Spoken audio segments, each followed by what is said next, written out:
Corey, how you Lee, doing, thank you mate? for having me. Good. How are you? Thank you for having me. No worries, mate, at all. It's always a pleasure. I'm just going to switch chat on. Hello, everyone. Falco, massive hello. Maria, good to see you. How are you? Hope everyone's well. I'll just wait for a few more to come in, if they are. We've got Thunder Sue here. Horse. Welcome, Thunder Horse, Kitty, Falco.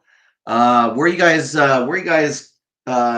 viewing from? Go ahead and put up where you guys are viewing from. I'm looking at my other computer, just reading the chat in the other one real quick. Serenity Sue, welcome. Hi, Sue. Go ahead and throw up where you guys are from. I'll throw mine up.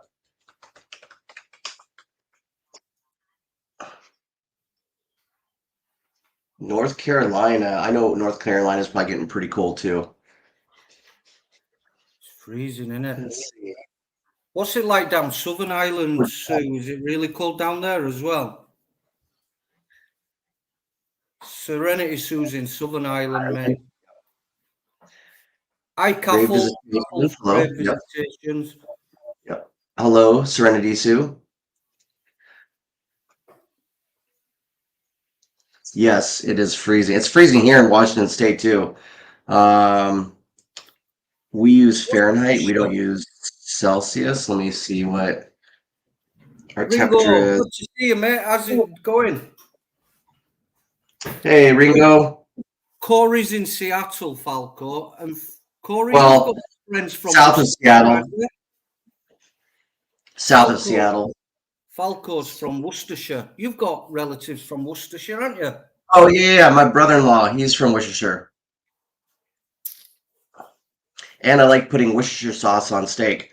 Let's see, it's 21 degrees Fahrenheit here in Western Washington. I don't know what that would be Celsius. I don't know if it converts it real quick for me. Is anyone else listening to Lee with an Feels accent? like Yeah, I've got a Yorkshire 12 accent. degrees. They say it's 21 degrees Fahrenheit, but it feels like 12 degrees, whatever that means. Rosa's from Sheffield at the side of where I'm from. South Yorkshire. Hey, Hi, great Caffle. Good to visitations. see you, mate. Cut this map. Rose Kind. Nice to see you. Ringo, good to see you in here. Let's see. Bit of a lag again, isn't there, mate? No, it's not too bad. My computer that I'm also watching chat on is about 10 seconds behind, and that's normal. Cool. Chris Mack, So good to see you. Appreciate you coming on. you got 89 people watching. Please hit the like if you can. 89 people, please hit the like. So Lee, this is your show. I'm here to hang out and chat with you. Go ahead and take it from here. Don't pull that one on, Corey. You phoned me up and begged me to do a live. Oh, well, because it's the weather's a little adverse over there. I mean, I could technically the Puget Sound, it protects it from us where we can still do a lot of diving, even in very harsh weather. And we do get a lot of current. We do get a lot of surface current from winds. We do get a lot of current from the tides going in and out because it's the Puget Sound is like a bottleneck where water's rushing in to fill up all the surrounding areas and rushing out as the tides are going in and out. But so we can dive all year round. But with you guys, you're on a big island and stuff where currents running around you, and you guys get really harsh weather out there. You guys are very windy out there. So there is a season where you guys are not diving. So we do these live streams and still hang out with our amazing viewers, answer any questions and go over other topics, stay dive related, especially some of the previous stuff we've done, searching and whatnot. So on the north coast at the minute, it's been getting hit with the bad flow through from the currents and things. So I'm actually teaching in a swimming pool tomorrow, mate. Because hey, that's good though. Future generations of divers, keep the industry going, keep everything going. Because without dive equipment, we would slowly not be able to dive because stuff needs to get fixed, stuff needs to get replaced, maintained, all that stuff, So the more years, the more dives you do, you end up replacing gear, fixing gear, whatever. But we got an interesting topic. Yeah, mega interesting. But before we get started, my name's Lee, and that's Corey. We're both divers. Corey's a very experienced diver on a SAR team. SAR means search and rescue. So Corey's a qualified search and rescue diver. And between us both, I've just worked it out, Corey. We've got 35 years diving experience between us both. That's crazy, isn't it? Yeah, it's, and I'll tell you this, it's like getting into diving. Well, first when I was getting into diving in like 2007, I couldn't get the weekends off. The job that I worked, I was working 6 days a week. I was averaging about 68 to 72 hours a week working. We were paid every week, making some pretty decent money back then. And hey, Debbie, nice to see you. And I just couldn't get the weekends off to finish my training, and I still went to Cancun the following year to play around underwater, but without that certification. But I was able to pick it up again in 2011 after my injury that basically changed my life. So we are going to be talking about an interesting topic, scuba police, and I'll tell you this. I am guilty of disregarding the scuba police, but I'm also guilty of being a scuba police myself. Now, when people think scuba police, unless you're a scuba diver, you don't really know the concept of scuba police. Now, there are police that scuba, but there's also how do you say it? A Karen, where Karen, a Karen might UK, try we've got to, a lot of Karens about. right, where a Karen might call you out for not following a certain guideline that they deem very important. Now, when I say scuba police, and I say there's two different meanings of scuba police, like I've worked a lot with scuba police. I've was on a border patrol boat where we were looking for a car in the water, and we had the sheriff's office there, the police department there, border patrol was there, and a couple different SAR teams, my SAR dive team, another SAR dive team from up there, and we were working with police on a boat that were a scuba team, and they were operating the boat, letting us get the diving out of the way, and to do the recovery. Now that would be what the public would think would be a scuba police, law enforcement divers, right? But the Karens, and I don't mean to say every person who's a scuba police is or a Karen is bad, because sometimes the guidelines are pretty legit. And I myself have been a scuba police where I called somebody out, and I may have been right or wrong, and I probably should have kept my mouth shut at the time. But the thing is, it's like when you're diving, you're in an environment that will kill you if you're not careful. And I myself can tell you that, we pulled out people out of the water that were scuba divers that ended up passing away underwater due to circumstances. And so there could be some legitimacy to the Karens calling people out, but at the same time, usually those Karens don't know the capabilities of that individual or their experience or their equipment. They just point and shout, you know what I mean? And I've had people point and shout at me. I've had somebody, I'm a solo diver, right? I'm a certified solo diver. The only thing that I'll call myself out on is I don't carry a redundant air supply. I don't carry a pony tank. I don't sling one. I don't have one mounted on my back plate. I do have one. It's in the garage. It's probably out of hydro. It's probably out of visual. It's definitely out of visual. It's probably out of hydro too. Probably got air in it from like 7 years ago still. But a lot good it's going to do me if it's not on me. And then I have an air emergency underwater.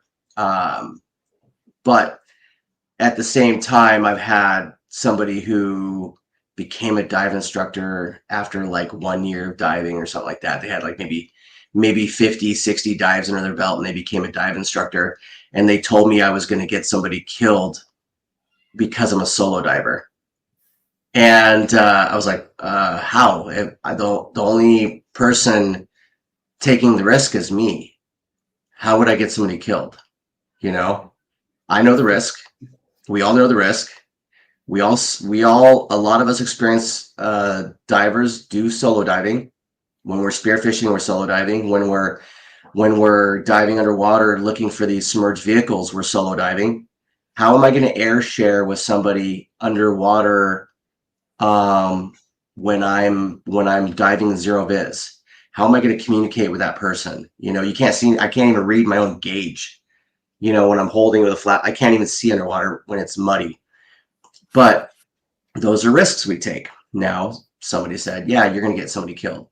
The only person that I would end up getting hurt or die would be me. But the person called me out in front of a whole group of divers, and I felt like I felt kind of embarrassed. I was like, damn, this guy don't know me, and these people don't know me. Now everybody probably thinks I'm a piece of shit, you know? So yeah. So I've been on the receiving end and the giving end. I've even called somebody out who didn't deserve it. After thinking about it, I felt very ashamed for calling them out for doing something, you know, because I didn't know everything. I was just like, hey, what the hell? You know, you shouldn't be doing that. That's not, you know, but I'll tell you this, you know, when you pull a scuba diver on a boat that died underwater, it's going to be something that sticks with you. And you see that bloody froth coming out of their mouth, and you look and you say, they still had 1,000 PSI. They still had time, you know, must have been a panic situation or something, you know? Yeah. Anyways, but that's my spiel. Now you go ahead and talk, Lee. No, very much the same, Corey. I'm a solo diver. I do a lot of diving on my own, and we know the limits. And people have said to me exactly the same. You've not got a redundant setup. Why you are on your own? You shouldn't be doing that. You're teaching bad. People will watch you, and that's a bad example to set.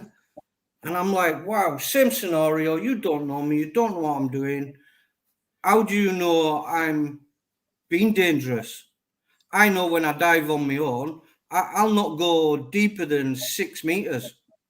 And then if I do get a blowout regular, I can just come to the top, no problem. Mhm. Orally inflate my BCD. There's not a problem there whatsoever. But they're still like, no, no, no, you should. And don't that just wind you up before they even ask you, what's your protocol? How deep are you going to go? Before any of that, and I'm like, wow, just take a big spiel, mouthful, like whack. And I'm like, holy cow. Do you know what I mean? And before I even Mhm. got checked, look, No, you're not going deeper than 6 meters. What's the problem? absolutely. I think to kind of justify for everybody why I dive solo. Now, yes, diving is a good group activity. Don't get me wrong. I travel with a specific group of friends, and we trust each other. We know what to do underwater. And these specific group of friends are also on my SAR dive team, where we've done body recoveries with these guys. I when I look at the person underwater, I don't need to communicate with them because we're already talking telepathically because we know what's going on. You know, I know that sounds weird, but when you dive with somebody and you train with somebody enough, you look at them and they know what's going on. Oh, air share? Okay, cool. Go up? Yeah, let's go up. Go deep? Okay, let's go down. Let's go deep. You want to go penetrate the ship? Yeah, let's go inside the ship. You know, I used to dive a lot with buddies when I took baby steps when I was diving. With these guys, these guys and girls, I was like, hey, let's go hit the bottle field. Let's go look for some old bottles. You know, let's go find something cool. Let's go find let me see real quick. I'll show you why I do some of this crazy stuff. Still appreciate you being here. Alan, thank you for being here. Shawnee, thank you very much. Appreciate you being here. Hi, everybody. I grabbed one that said London on it since you're more British than me, Lee. London? So we're going to go, so we work baby steps to go deep, to get back treasure like this. I consider this treasure. This is a jar, probably 100-year-old jar or more. I don't know. Says London on it. Gillard and Company, whatever that means. Gillard and Company. For me to get this jar, I didn't just go over 100 feet deep, you know, right off the bat. I worked up to getting this jar. I didn't know the jar was down there. I worked up. I took small baby steps to work up to go super deep to get stuff like this. You know what I mean? Now, some people get lucky and they find stuff like this right off the bat, very shallow, you know. But for me to go out and find treasure, sometimes you got to go where the other divers can't go. Sometimes you got to go 125 feet deep, you know, and How sometimes deep you're have going to you be been on your own solo diving for it? 130, 130. I mean, the deepest I've gone is 142. I've been 140 up in Canada on, is it what wall was it? Eggman's Wall? Eggman's Wall. It's like 250 feet deep. They told us the coral, certain kind of red coral that was down there. My buddy went to 250. No, I'm sorry. My buddy Rick went down to 150. I went down to 140, and we both found a coral and took pictures and stuff. But yeah, the deepest I've gone is 140 in Canada and 142 in Belize, where they told us to go 130. And there's the in the big blue hole in Belize, there's the massive stalactites, or I think I'm saying that right. And we went down to 142 to take pictures of them and stuff, and under the overhang. Anyways, yeah, so I've been 140, 142 feet, but you cannot be at that depth for very long. Now, I've been in situations where you're deep too long. Your computer's beeping at you. Your computer's screaming at you. You got to go, you know? So even though you're finding a treasure trove of old bottles, you know, you don't got much time. Fill up what you can, and then go up to a shallower depth to identify what you're bringing up, because you're also narked at that depth. You know, I've read my compass at 120 something feet, and it didn't make sense to me, and I'm like, what? But something told me just go up. So I started going back up the shelf and going, oh, okay, yeah, I'm going the right direction, you know. And I've been in deco where it's like, oh, been down too long, gotta start doing deco stops, you know. So, but I built myself up to that point, you know. If a scuba police would be like, what are you doing? You're an idiot. No, I've built myself up to that point, you know. Just like somebody riding a motorcycle in the rain. Somebody might go, that's dumb. You're going to get into an accident. You're going to get hit by somebody who can't see you. Yeah, that's always the risk. But that rider probably has been riding in the rain and is on their motorcycle for many years. They probably built themselves up to that comfort level of taking that risk of riding their motorcycle in the rain, if that kind of makes sense. Mm-hmm. So, and honestly though, like I've had situations where, yeah, I do like diving with certain people. It's great. But like sometimes I just want to go shut my brain off and go underwater. And so I'll take my camera to go look for marine life, to take some macro shots or do some videography, or I'll take my underwater metal detector and I'm going to go look for some stuff, clean up some trash, or I'm going to go, you know, pick up some squid jigs and trade some squid jigs for squid to the squidder guys, you know. Or whatever, you know. It's like spearfishing. Yeah. Even though I'm on a boat full of my buddies that we're all diving, and I'm usually the sacrificial lamb when it comes to spearfishing. So they tell me, get your gear on, you're going in first to let us know if there's fish down there. And I'm like, sure, whatever. So I'll get my gear on. I'm the first one in the water. That way, if it's a bad spot, it burns one of my tanks, not their tanks, but whatever. I don't mind it. And I'll go down there and I'll set the anchor in the sand, or make sure it's not hung up on rocks and stuff. Set it so it's a clean a clean set, and then I go search the shipwreck or the rocks or whatever for fish. I come back and say, hey, got my fish, it's good, or hey, this fish is a little light today, maybe one more person can get a fish, whatever. So I'm doing that by myself. Could you imagine a fish being hunted and all of a sudden 10 divers are coming at you? That fish is going to take off. But if it's just one diver where you kind of sneak around and observe and say, yeah, maybe that's a good one, I'll take that one. You know what I mean?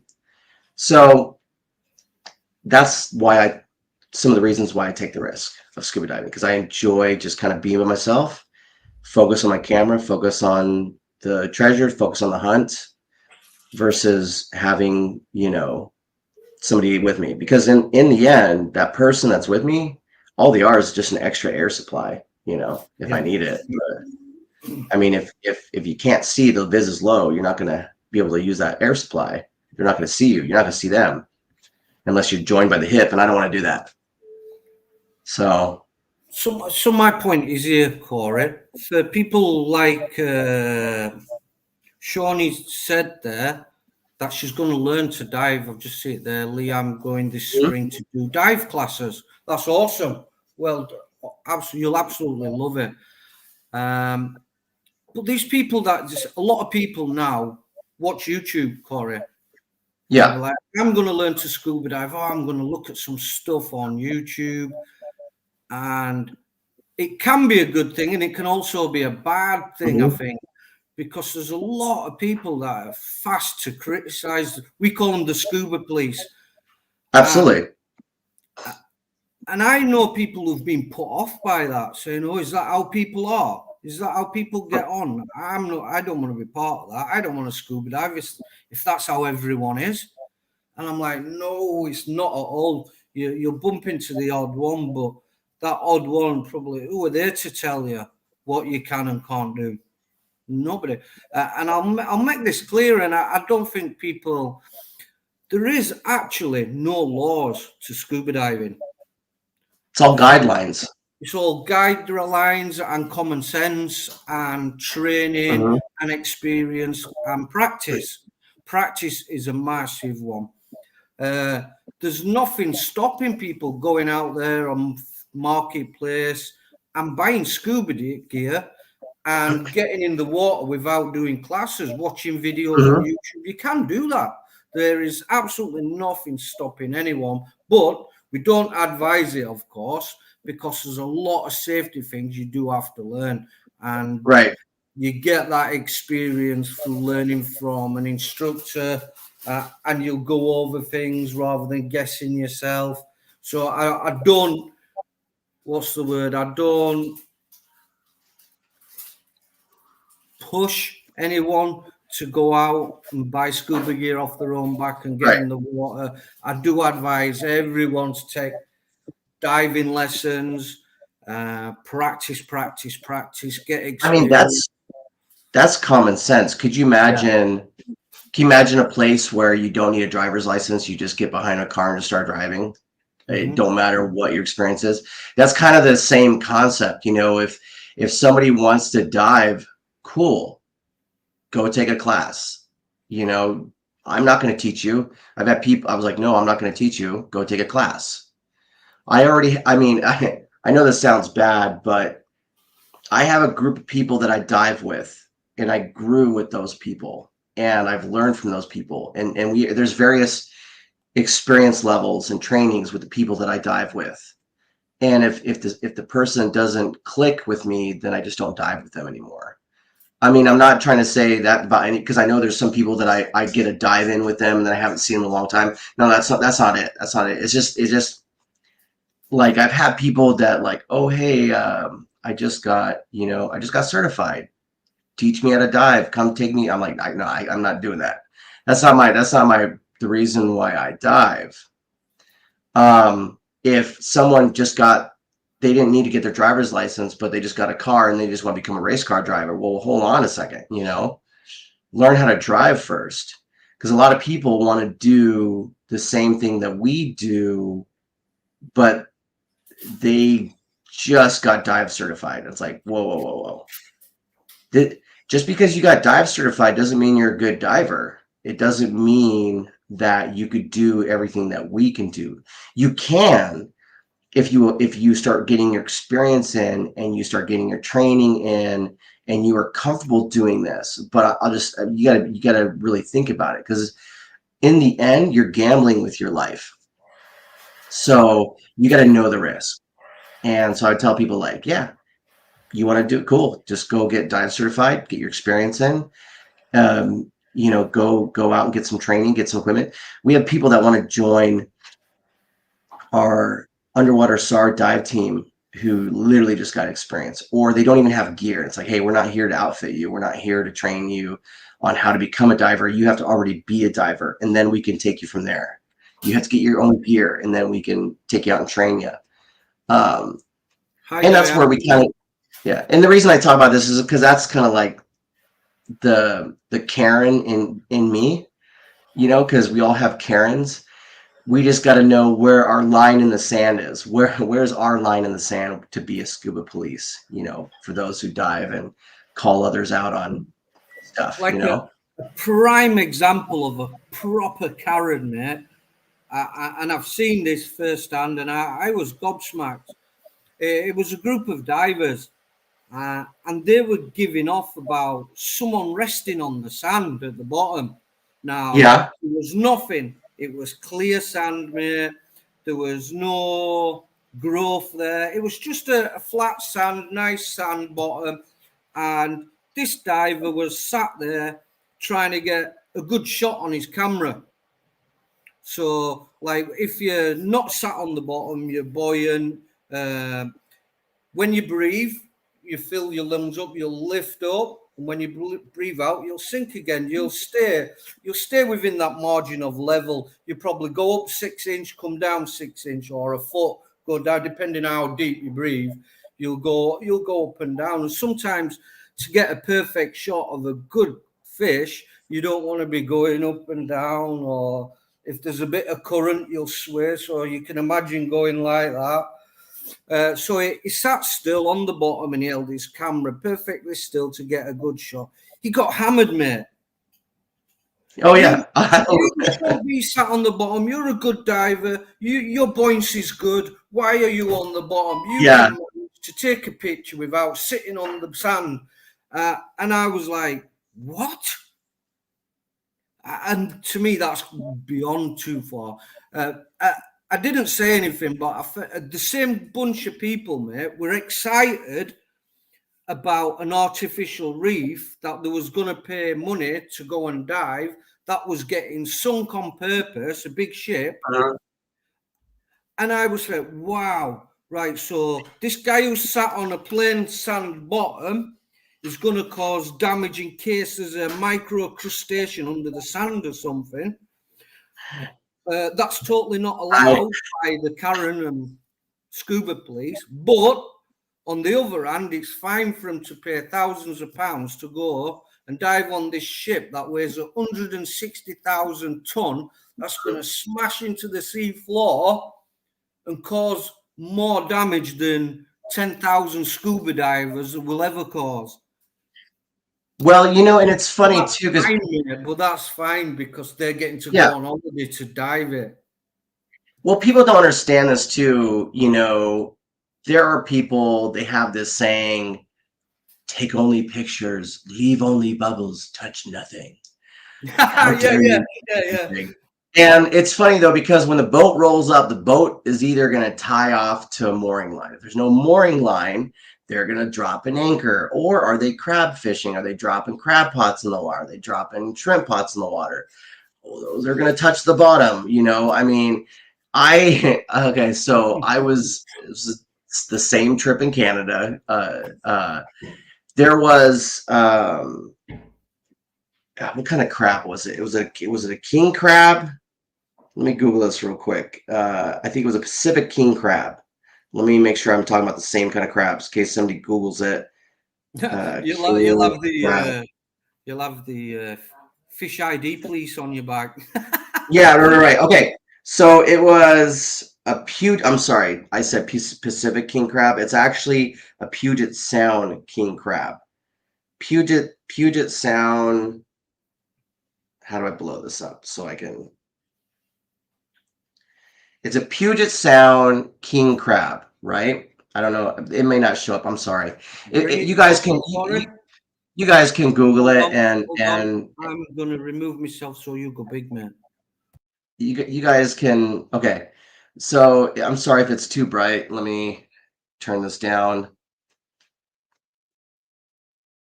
Is that better? I hope you guys can see that. That's a Puget Sound king crab, right?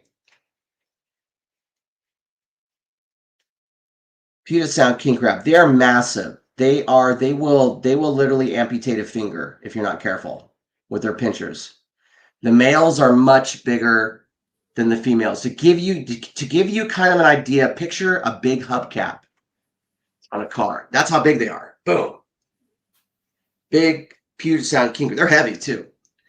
And we were in one of the dive sites in Canada, off of Egmont, Canada, Porpoise Bay, and diving with a great outfit, sleeping in yurts at night, very cold, wet, whatever. And the crab was just kind of facing the wall, just kind of sitting there, scuttling left, scuttling around, picking out a bit of vegetation, eating it. And I'm like, cool, I want to get a picture of this. I haven't seen one this big. They're usually a little smaller. And it was a male. It was a big, big, heavy duty male. I picked it up and I just turned it around so it faced me. And then I took my picture, got a couple side angles back when I used to shoot pictures instead of video. This is back when I think GoPro 4 was the newest GoPro back then. So video wasn't that great back then, but pictures were better back then as long as you had proper lighting and megapixels. So I took my pictures. This one person really kind of chewed me out. And she told me, I belong to Reef, the Reef organization. I said, okay. And she goes, you should never touch anything. You know better than that. You're a scuba diver. I said, oh. I said, and we were all kind of sitting there drinking and stuff like that. So I had a few drinks in me. I said, let me ask you something. Did you pay for my trip? And she goes, no. And I said, mind your own business. And I didn't mean to be kind of blunt like that because we were all having a few drinks. So she probably felt a little, I mean, I'm not the best role model out there. I'm kind of, I'm kind of a pain in the ass, but I was like, I wasn't killing it. I wasn't harvesting it because I guess you can go harvest those crab during whatever season, I have heard people harvesting those crab during seasons. I don't know. I haven't eaten one myself. I usually get Dungeness or Red Rock, but I was just like, come on, and she was like calling me out in front of everybody. And I was like, well, if you really had an issue with somebody, handle it on the lowest level. Take them aside and say, hey, I have a reason to believe that what you did was wrong. And this is how I feel that you did it wrong. And then that person could open a discussion with whoever that they're calling out. And then they can have an adult conversation, not in front of everybody, call them out like that. I'm going to point finger at you and shame you in front of everybody. Then you catch the person off guard. Well, then you got to be prepared to take whatever they respond to. I bet you that person at some time or other who says, don't touch the fish, you can't do this, has that scallops or some kind of seafood that's been caught by a drag net. That's a good point. No, that's a good point. Are they a vegetarian? Yeah. Do they not eat? I mean, but here's the thing. I'm not going to tell people what they can and can't eat. That's none of my business. That person might belong to an organization where they are helping the environment, and I'm all for helping the environment. I'm all for it. We go out and we clean up trash in the water, and even at home, we're making sure we're recycling stuff. This is our planet. We got to take care of it. I'm all for it, but because I picked up a crab and turned him 180 degrees to take a couple pictures of his face, and the pinchers and stuff. I'm a bad You're not person. allowed. I'm a, yeah, I'm a bad person. You know, I'm You're gonna go. I'm bad. gonna. Yeah. So but it was funny though because nobody took my side. Nobody took her side. Everybody was sitting there sipping on their beer or their drink, watching like, oh, this is gonna get saucy, you know. And I was just like, hey, did you pay for my trip? No? Okay then. You know, did I kill the crab? Did I eat the crab? No? Okay then. You know, is the crab was probably like, oh, this is another scuba diver. I mean, marine life, they're not dumb, you know, there are octopus that and wolf eels that are so used to humans because we're diving in these popular spots. They come out and they say hello. I have videos of it. I've had videos of octopus running their tentacles up my arms. I've had videos of wolf eels coming out and saying hello. Yeah, you know, and it's like whatever. I It's haven't. I think that's good, Corey. A lot of people probably disagree. No, no, no. You can damage them. They've got mucus, certain protection barriers in the mucus. You can take that off, then it weakens the fish. I haven't got a problem with interaction, mate. So long as you're not like grabbing it, squeezing it hard, or. And honestly, I think why shouldn't you be allowed to interact? well, and they say like the manta rays, for example, the manta rays in Hawaii. We went in August to Hawaii. I almost didn't make it because I got hurt before that trip. But I caught up with my friends 2 days later and my wife and stepson in Hawaii. And we went out and dove with the manta rays. And they said, don't touch them. They can touch you. Don't touch them. Okay, cool. Because that they have that layer of mucus that protects them. And that's fine. You know, I've seen it. I've seen manta rays that have boo-boos because they're hitting stuff as they're, you know, going down to eat. So I've had manta rays come up and they're turning and tapping me on the head as they turn right above me and swim off. Like whatever, you know. I'll I'm not reaching up and grabbing them, trying to ride them like a surfboard, you know. Um, but you know, I just thought it was kind of funny, you know, and I wasn't disrespectful to that person in Canada, or that was also on the trip in Canada.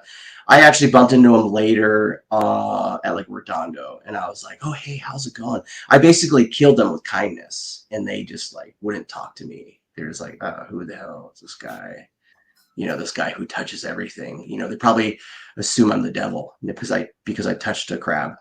Um, but I mean, that's it. That's fine. That's the whole dynamics of a community. You're gonna get you're gonna get people that you really enjoy being with and really like, and you're gonna get people who just don't. They just have the other side of the yin and yang. You know, just like I hang out with divers that are spear fishermen, and people have chastised me. People from Florida who have 75-degree temperature waters and 100-foot visibility have chastised me for using scuba with 2-foot visibility underwater, going down to 80 feet on a shipwreck to get a fish when I should be doing that free diving, I guess. And their ignorance, they don't understand that our waters are much more different from theirs.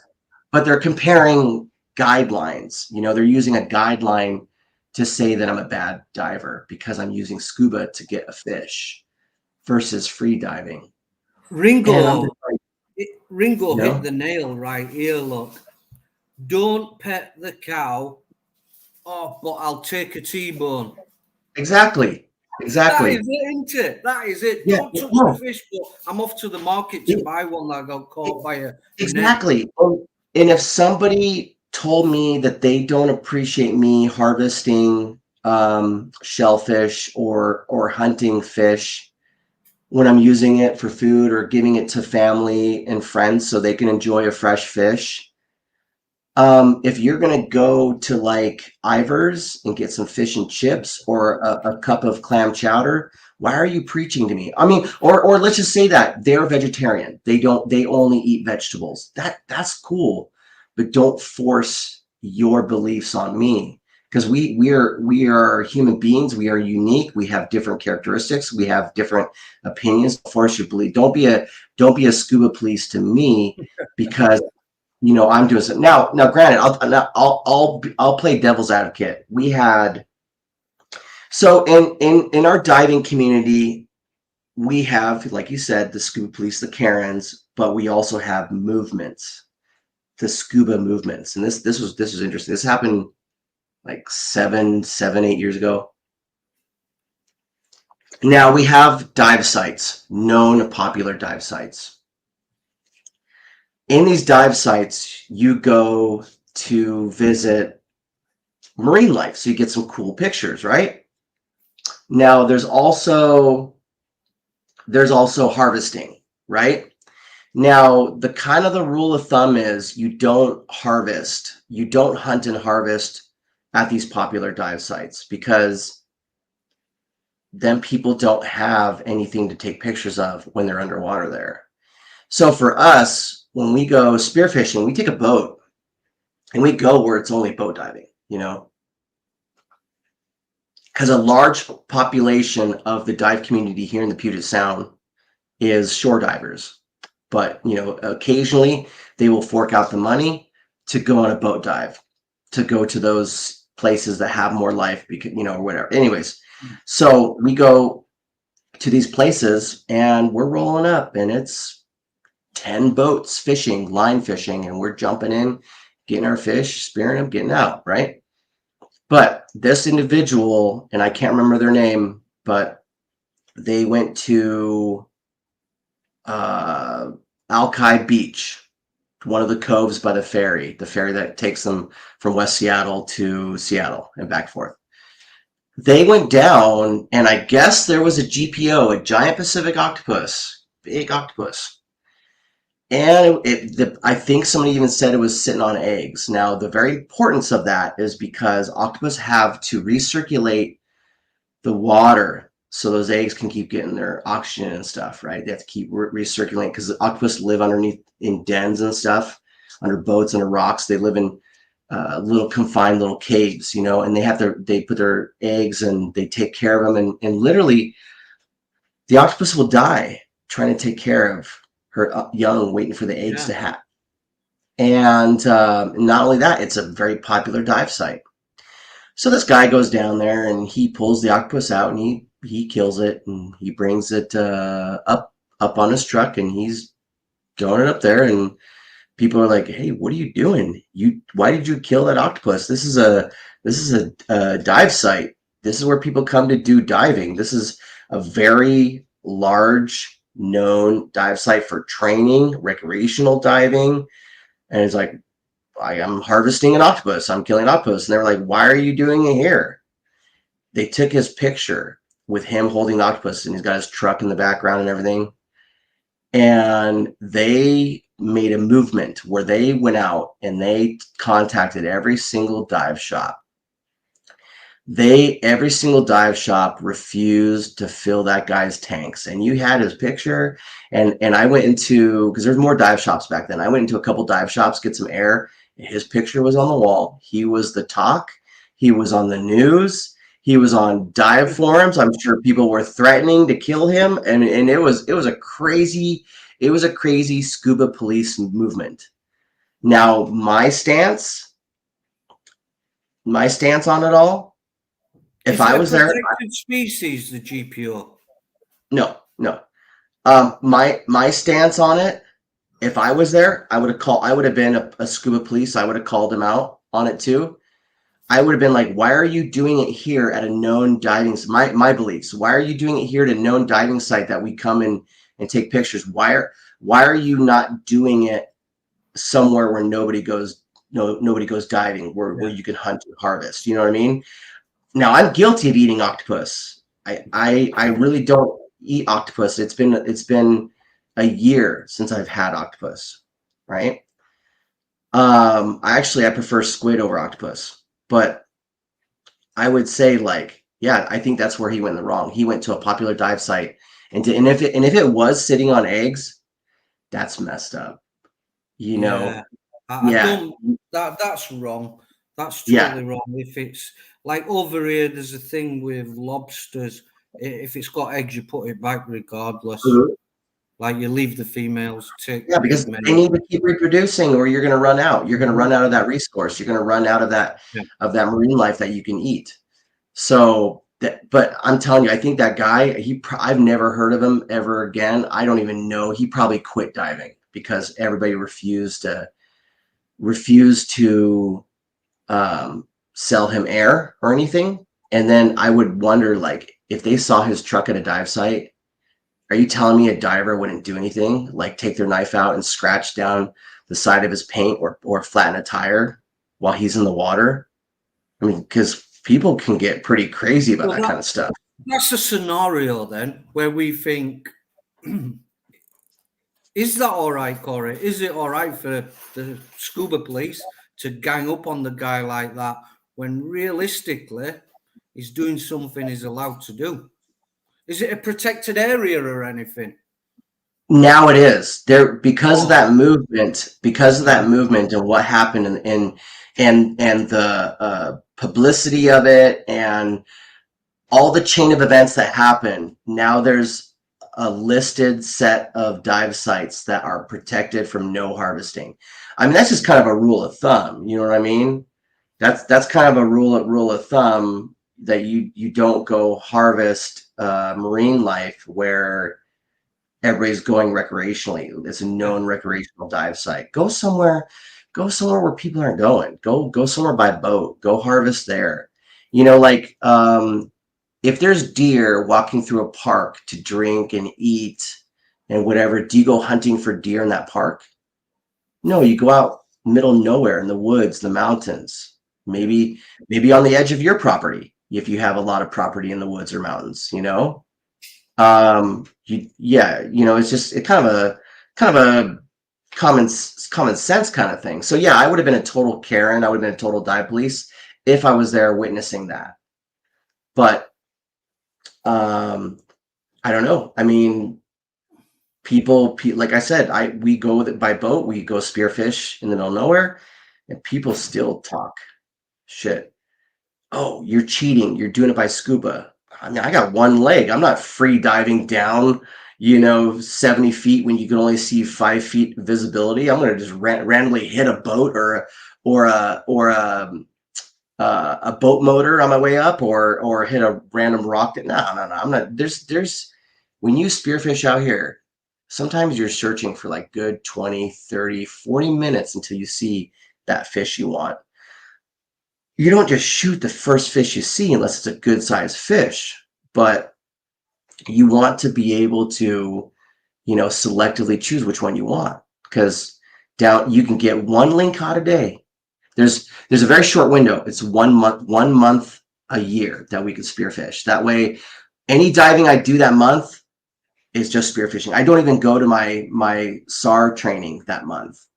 It's because on my weekend, I'm going to skip training to go spearfish. I know it sounds bad, but I've Another one, Corey, as well. Do you know what makes me think? Like the naturalness of the ocean, the tides, the winds. We get shouted at for touching a rock, and I've seen videos on YouTube where there's been a debate. Oh, he was sat on that rock underwater. What if there was coral growing there? There wasn't. It was a clear rock, a smooth rock, and he got hammered for sitting on it. And he was just sat in there, someone taking a cool selfie of him, sat on this rock underwater, and he's like that, giving it the okay and that. And he got hammered. Oh, you shouldn't be sat on there, blah, blah, blah. What damage do the tides do? A lot more than well, any divers do. anybody who took a science class knows that there's a thing called erosion. Yeah. You know, the And like water's when always the moving. tides, each tide that comes, like for instance, the guy sat on the sand. I'm not saying that it's okay for people to touch coral. I'm not saying it's okay for people to damage coral. I'm not okaying any of that. What I'm saying is there's erosion taking place. If you did not have humans, you just had marine life and the weather and whatever's going on in the oceans, plates moving, volcanic eruptions, earthquakes, whatever, right? There's always erosion taking place. but us as humans, it's kind of our responsibility to take care of this planet, I mean, because Yeah. when it's done, it's done, I mean, uh, I've picked out a lot of garbage out of the water, and I'm not saying that it justifies me touching the coral, but I have touched coral. Hmm. I have, they say if you need to stabilize yourself to take your video or your pictures of your subject, you can use 2 fingers and touch the coral, right? And I'll do that. I'll say, okay, got my thing, I'm recording, got my lights positioned, I'm holding my camera. Let me Like just steady Shawnee. myself in this coral because the water's kind of going like this, and I want to get a nice steady shot, you know. So out here in Puget Sound, yeah, we have different kinds of little coral, but it's all like rock. So I'll lay on the bottom, I will stand on the bottom, whatever task I'm doing, you know what I mean? Yeah. Obviously, if there was uh, a sea pen, an orange sea pen, I'm not going to stand on it. I'm not going to touch it. I'm not going to grab it. I'm going to be a little cautious about it, but I've also pulled out trash like a tire that Yeah. had an enemy thrown on it. And I'm just like, yeah, the anemones are probably going to die as I'm pulling this trash out. Or if there's stuff that I can peel off and throw it back in the water soak and try to have a second chance, I'll do that. Or if there's something living inside the tire, I'll shake it out. Come on, shrimp. Come on, crab. Get out of here. Sorry, I'm taking your home, but the tire doesn't belong in the ocean. It's leaching. It's leaching chemicals in the water. Tires are not good for the environment. We are now learning that. In the 50s, they thought it was okay. I know another one, Corey, is I know we're going on, but this topic is about the scuba police. A bit of a debate. What's right? Mm-hmm. What's wrong? Is it right? Is it wrong? That's a bit of a debate. People can join in on the chat what they think. What. Listen to this, Corey. Another one which made me laugh. We're badasses if we touch the bottom, sit on the bottom, touch a rock, fingers pointed. But the same people who were pointing the finger was filming 2 fish. I don't know whether they were fighting, mating, but they trashed the bottom. There was diving on the sides, and they Yeah. wrecked the whole Well, bottom reef. And they thought it was amazing. But if we right, touch it, and I'm not we're trying to use assholes.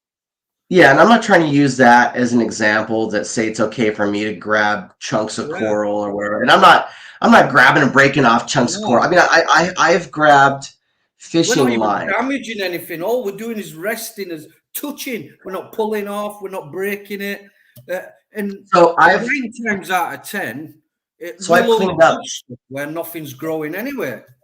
Well, I mean, I've touched coral. I've grabbed fishing line. That was just somebody was fishing, they broke their line. It's a chunk. I'm like, all right, well, I'm just gonna wrap this up because I go metal detecting on my trips where I'm in the Caribbean where it's all lush coral and stuff like that. And sometimes I'm coming across trash and I'm picking up trash. I'm touching the coral, trying to get the fishing line untangled from the coral. And I'm touching it to dig the line. I mean, but yeah, I mean, I'm cleaning up the trash and I'm sure, me touching the coral will damage it.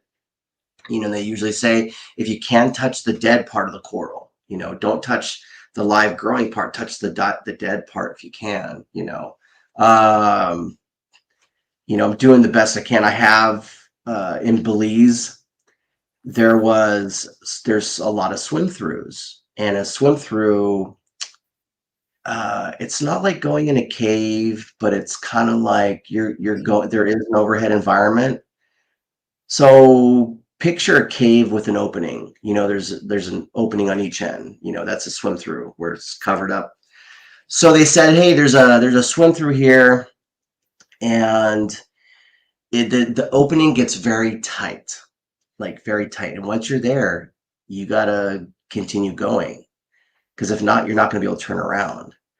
And so so there is a risk. But if you get stuck, you got an hour to figure it out until you run out of air. So my friends we were on the liveaboard, and they said, oh, one of my friends who's no longer alive with us anymore, but he was saying, oh yeah, you're not going to do it. Da, da, da, da. I said, I'll do it.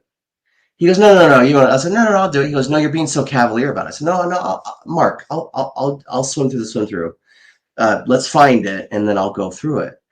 I'll go, so we found okay, so it makes like a funnel, right?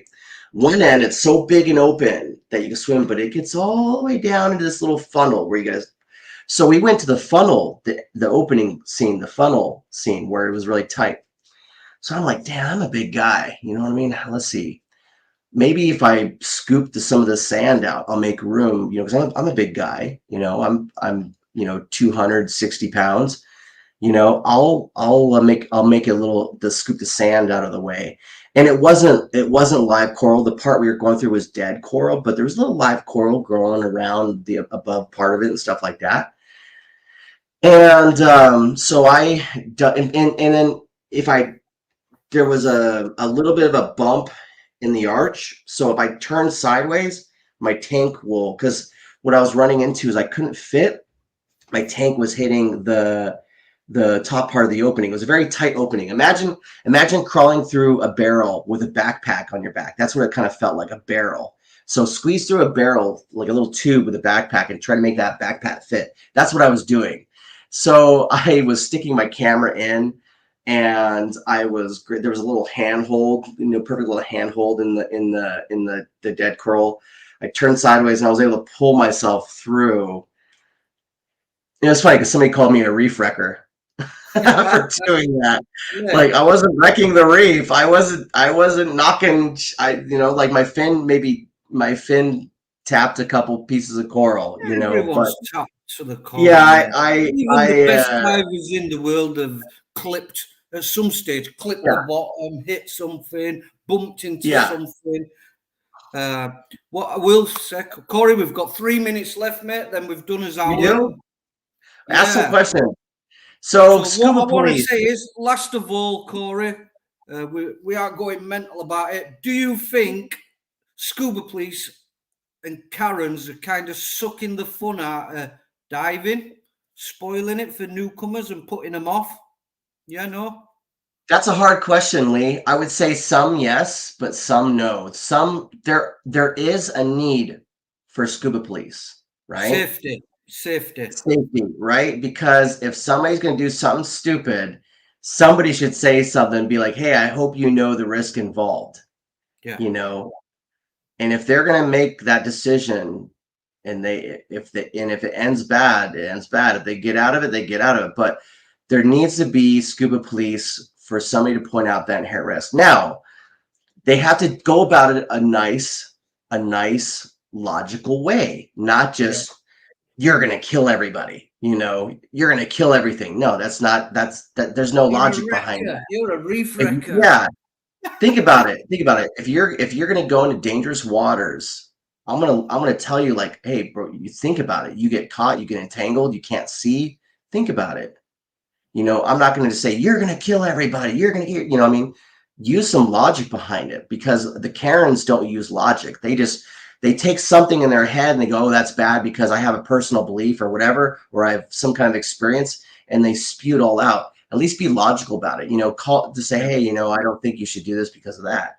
And if the person goes, thank you, I'll change what I'm going to do because of your advice, then great. And if they go, well, I'm still going to take that risk because of this, okay, that's fine. You said something. But so I think you do have to have a Scuba Police, but the Karens that are going to go crazy and just run off of emotion instead of logic, no. So the whole point is, Scuba Police, yes, we should have them if they're using logic, not emotion. Don't use emotion, use logic. Why? Why? Don't be an over Karen. Right. Don't be an over Karen. Yeah, because the emotion, calling somebody out because emotion is going to ruin it. Using logic, well, then now we're having an adult conversation. That's my spin on Scuba Police. I'm guilty of being a Scuba Police, and I'm guilty of using emotion instead of 100% logic. I'm guilty of using both, but I'm also guilty of just dismissing the Karen, the Scuba Police, because they don't know who I am. They don't know. I get it all the time. Oh, you got one leg. You must be a real shit diver. You must go around You in don't even know circles. me. Yeah, you don't even know me. You want to follow me? Come follow me. So yeah, I get that too. People go, "Oh, you must swim in circles," and I'm like, okay, isn't that kind of borderline discrimination? Yeah. Whatever. So I mean, Right. come dive with 5 more me. minutes. Right. Questions. We've got us last 5 minutes. So the topic, the end to that topic is about scuba police being arseholes. If I'm allowed to say that, is stop being an arsehole and scuba police within the boundaries and think about what you're saying before you open your mouth, basically, innit? Yeah, who's got questions? Any questions? It doesn't have to be. It doesn't have to be scuba related, to be anything. We will try to answer them. Also, make sure you check out my channel. If you're not subscribed to Cooper's AMT Lifestyle, be subscribed to my channel. We just put out a recent search video where I was working with chaos divers, depths of history, and bridging the gap and revamp all the way down in Oklahoma, searching for Steven Adams. Please check out that video. That video, it hit, I'm a small channel, but it hit over 10K the other day on the views, which is really good for a small channel like myself. If you're not subscribed to either of us, please subscribe to my channel. Please subscribe to Lee's channel. We The really link appreciate is it. in the Grow. description, Corey. Corey, tell everybody. The link is in the description of this video for Corey's channel, Cooper's Amputee Lifestyle. It's already in here. Absolutely. When you guys watch your stuff and support it, it really does help out. All the money that I make off of ads or donations, everything, it goes back into my channel. I just save it for searching because I've been doing SAR for a long time, like over 17 years, and I've been kind of talking to my friends, and it's gonna be a big part of my channel is going out and searching for missing loved ones, on showing it on here. I'm already doing it. I've been already doing it for years, but I'm now kind of There's the showing it on link here. now. Diane's just dropped the link. Thank you, Thank you, everybody. Diane. That's the link Appreciate you. for I really do. for Yeah, I Corey's really do. channel. Please, and make sure you guys are subscribing to Lee's channel, the Upward Venture, to help him grow as well. So and then you'll see a lot more. We got a lot of work in the works. I'm currently been spending some weekends searching for somebody missing here in Washington State. I'm going to be linking up with Depths of History and Chaos Divers in 2024, help them search for some more people. And I'm going to be trying to get out to Lee as well to visit Lee and his family out in Northern Ireland as well.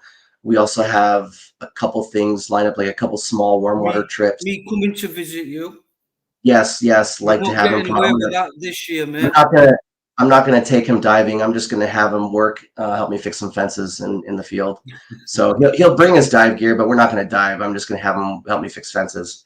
So, anyways, but yeah, no, I'll take him. I'll even put him to work, help me search, especially help me get the new search boat set up. Ooh, Yeah, I want to come out and do some searching with you. I want to see. We spoke about Sam as well. We're going to meet up with Sam the Adventure Man, and we're going to Yeah. go. Sam has been pretty busy, but yeah, I'll definitely tell him so he can put it on his calendar ahead of time. Yeah. So yeah, so it just pretty much, stay tuned to all of us. We appreciate your support. It doesn't cost any money just to watch a couple of our videos, and I'm focusing. People are going to wonder why I'm not throwing videos out so frequently. I'm focusing on quality over quantity. I would rather produce a good video, a decent video, versus like a few crap videos, like hastily hurried up. I'm not taking any classes. I'm trying to learn on my own. Well, So that's true, Corey. And you make good videos anyway, mate. All your videos are good.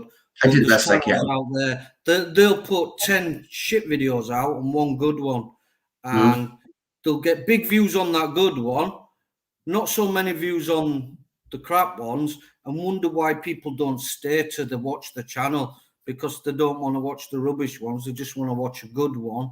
And if there's not a consistency with a good video, they don't come back, man. That's how. Right. But anyways, for anybody who dives or gets into diving, dive police, they're good to have, but they're also kind of a nuisance. Like I said, use logic. If you also become a dive police, use logic. Try not to use emotion. actually have adult conversation. Try not to point and call them out and yell in front of a bunch of people. We're all adults. Let's be adults. Let's talk like adults. Find out about the person first before you Yeah, like exactly. laugh off.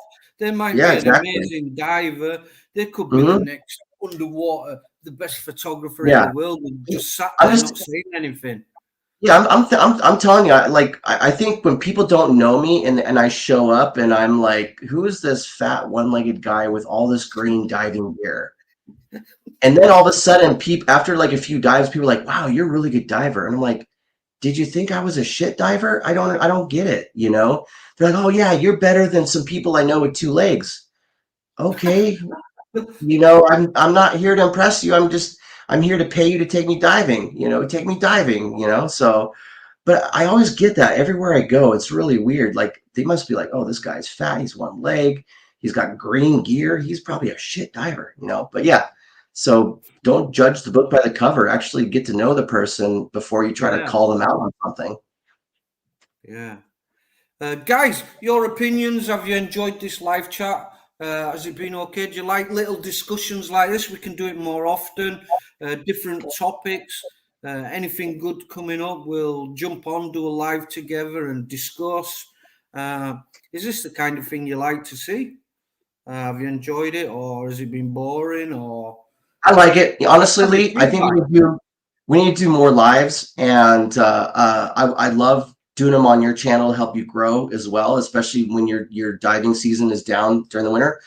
I love interacting with these guys, and I mean, I'm working full time plus I do overtime, so I'm my time is a little limited, but I love jumping on your lives. I know, play the violin. So, and I love and we need to do is try to keep our stuff to 45 minutes and then leave 15 minutes of Yeah. just asking questions. So Like, I do too much talking. I'm an no. extrovert. I Your do talking. conversations are good, Corey. That's why I like having you on here. I like it's rather than just scratching the surface. I'd rather talk about a full subject rather than just skip over bits.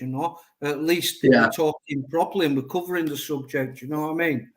Right. Oh So no. anybody, real quick, anybody have any Last good minute. questions? I did say that we would answer questions. So anybody, throw some questions out there. We will love to answer your question. Just throw them out there, and we'll say it. We'll answer the questions, as long as it's a reasonable question, not crazy Last question. minute. So, because I've had people go, "Where do you live?" And I'm like, "Well, Yeah, I'm not going to I've answer got to that." get off as well, Corey. Yeah, yeah. Please, anybody ask any questions? I'm going to scroll up to see if we missed one because thank you everybody for coming in. Diane, Yeah. Runny, Ringor, Thank you, Debbie. everybody. I really appreciate it. If you don't mind, leave a nice comment at the end. Yeah, hit like too. Help Lee out. Hit Hit the like. like. We had almost 200 people. There's only like what 20 likes hit. But we got 77 in house right now. Let's see. Right there you go. Yes, we y'all need to do a live. Do a Every live week. work. Let's see. Love it. Yep. Yeah, I can't wait to go out and I'll tell you this. I love working with Britton, Depths of History, Colton, and Lindsay and Jacob from Chaos Divers. It really takes me back to my old SAR days when I was a ground pounder, going up into the woods, packing people out. So I hope you guys are cool with me putting more of search content on my channel. I know, like, I envision my channel being like a National Geographic style channel with Jacques Cousteau videos of like me looking for. But I do enjoy searching for people, trying to find people, and it's been a year since I've found somebody. So we're still searching, but it's been a year since we've found somebody. I don't take credit myself. Everybody involved in the search gets credit for bringing that person home. Everybody, even if somebody spends only 2 hours versus somebody spends 2 weeks, everybody gets credit. So, but it's been a year since we've found somebody on our end. So, um, Cool. Right, guys. Yes, thank you, everybody. I don't see any questions. Really appreciate it, Corey.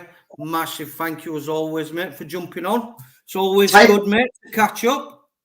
Type in the comments if you guys want to see a certain live about a certain topic that we can probably do that's somewhat scuba related. Please put it in the comments in the video comment section, not in the live chat, but the video comment section, so we can do some idea research and ideas for future lives. So that would help us out too. So, cool. Okay, Lee. Thank you, Corey. Appreciate it, mate. Thank you very much. I know you're busy and I appreciate your time, mate. I've enjoyed it as always. And I hope everybody on the channel who's been watching has enjoyed it. Take care, everybody. And we shall see you on the next one. Like, share, and subscribe to both the channels if you don't mind. Corey's link is in the description. Take care, everybody. Bye. Bye. Take care, everybody. Bye.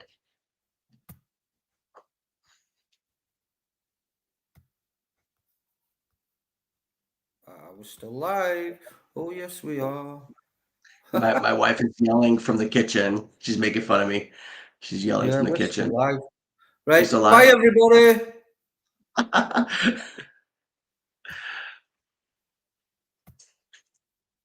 Are you